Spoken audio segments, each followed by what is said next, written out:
বিসমিল্লাহ রহমানির রহিম। প্রিয় এলাকাবাসী ও প্রিয় দেশবাসী এবং বিদেশে অবস্থানরত প্রিয় ভাই বোনেরা, আসসালামু আলাইকুম। সম্মানিত সুধী প্রিয় দেশবাসী, আপনারা দেখতেই পাচ্ছেন যে আমি এখন রয়েছি পাবনা জেলার ঐতিহ্যবাহী কাশীনাথপুর।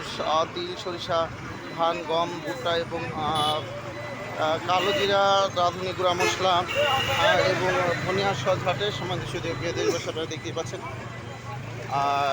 আপনারা জানেন যে কাশীনাথপুরের আশেপাশের মানুষের আয় প্রধান ছিল কৃষি, অর্থাৎ কৃষি স্বনির্ভরশীল এই এলাকাটিতে কৃষকেরা মাঠে বিভিন্ন ধরনের ফসল ফলিয়ে সেই সকল অর্থকারী ফসলগুলো হাটে নিয়ে এসে বিক্রি করেন এবং তাদের জীবন জীবিকা নির্বাহ করেন। শুধু তাই নয়, এই হাট থেকে পরিবহন খাতে তিল, সরিষা, ধান, গম বা ভুট্টা এবং রাঁধুনি গুঁড়া মশলা, ধনিয়া সজ এবং কালো জিরা বাংলাদেশের বিভিন্ন প্রান্তে গিয়ে ভোক্তাদের চাহিদা সম্পূর্ণ করছে।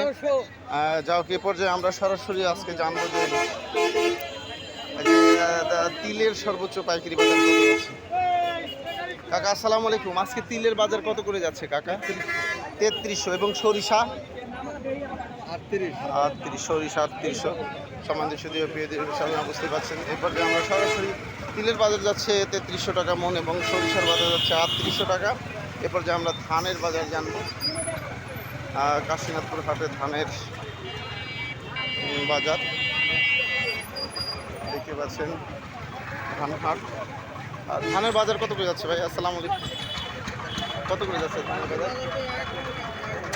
হ্যাঁ, 1000 টাকা থেকে 1500 টাকা।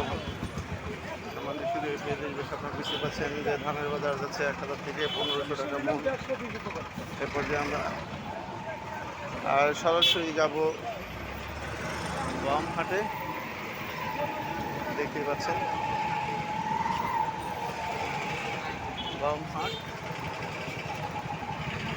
আমরা গম হাটের উদ্দেশ্যে রওনা হয়েছি, দেখতে পাচ্ছেন গম হাট। ভাই আসসালামু আলাইকুম। কত করে যাচ্ছে আজকে গম? 1800 টাকা মন এবং ভুট্টা 1200 টাকা মন। সম্মানিত প্রিয় দেশবাসী, আপনারা বুঝতে পারছেন। আমরা দেখতে পাচ্ছি ধনিয়া সস কত করে যাচ্ছে? 4000 থেকে 4.5। ধনিয়া সস 4500 থেকে 4500 টাকা মন। আমরা সরাসরি এখন চলে যাচ্ছি কালো জিরা এবং রাঁধুনি গুঁড়া মশলার বাজার জানবো। দেখতেই পাচ্ছেন কাশীনাথপুর ঐতিহ্যবাহী হাট। আসসালামু আলাইকুম। কত করে আজকে রাঁধুনি কত করে যাচ্ছে? 7500। আচ্ছা, হ্যাঁ, হাইস্ট বাজার 500। আর হচ্ছে কালো জিরার বাজার কত হচ্ছে? 16000 টাকা মন। কালো জিরা 16000। সময় প্রিয় দেশবাসী, আমি আপনাদের মাঝে আবারও নিউজ নিয়ে ফিরে আসবো ইনশাল্লাহ। আসসালামু আলাইকুম রহমতুল্লাহ।